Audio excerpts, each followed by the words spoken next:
18 months.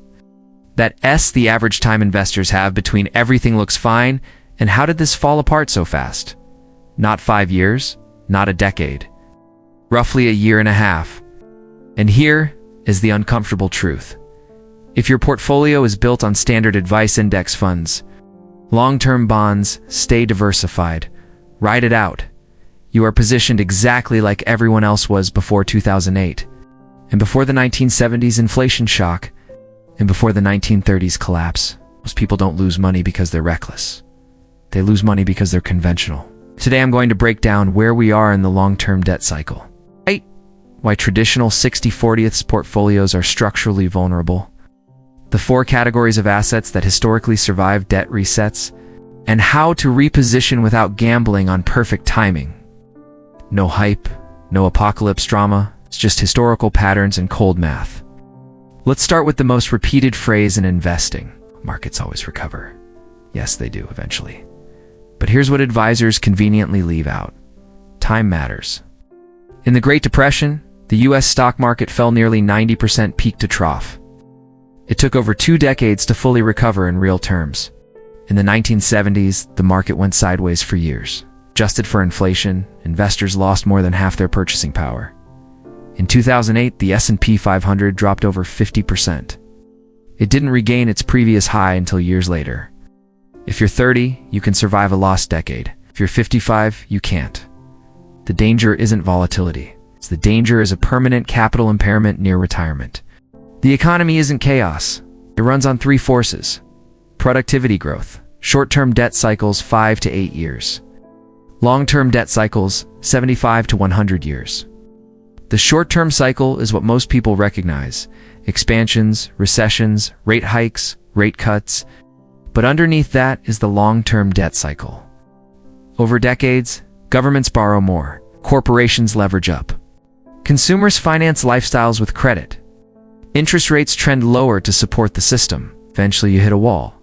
Debt grows faster than income. At that point, the system has only 3 exits. Default borrowers don't pay. Restructuring lenders take losses. Inflation, the currency is diluted. Historically, governments prefer inflation. Why? Because it's politically easier to quietly debase money than to openly default. Right now, U.S. government debt exceeds $30 trillion. Interest payments are approaching or exceeding major federal spending categories. Corporate leverage remains historically elevated. Entitlement obligations are rising. When interest costs rival defense spending, that's not normal cycle stuff.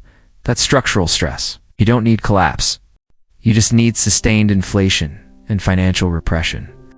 And that destroys traditional portfolios slowly, which is worse, because people don't react until it's too late. Part 4. What historically survives debt resets. Across centuries from the Dutch Empire to 1930s, America to the 1970s inflation era, the pattern repeats. When debt cycles unwind, paper promises suffer. The 4 asset categories consistently preserve purchasing power. Let's go through them. 1. Physical precious metals. Not ETFs. Not mining stocks. Actual physical bullion. Gold doesn't depend on earnings. It doesn't depend on a government promise. It doesn't default. During the 1970s inflation shock, gold rose dramatically while bonds were crushed. During currency crises globally, gold consistently protects purchasing power. It's not a growth engine. It's insurance. Allocation range. 10 to 15% of liquid net worth. If gold underperforms during bull markets, that's fine. Insurance always feels unnecessary until it isn't. 2. Businesses with pricing power. Not growth at any price, not speculative tech. You want companies that can raise prices without losing customers. Classic examples include Procter & Gamble, Johnson & Johnson, Coca-Cola. Why? Because when inflation rises, they pass costs on to consumers. People don't stop buying detergent, medicine, or basic beverages. During inflationary periods, companies with brand dominance and essential products outperform broad indexes. Target allocation, 30 to 35%. Focus on dividend growth history, moderate payout ratios, durable competitive advantages, strong free cash flow. This is about resilience, not excitement. 3. Short-term government securities and cash. This is the most misunderstood asset class.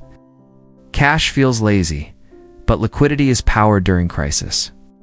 In 2008, distressed bonds traded at massive discounts.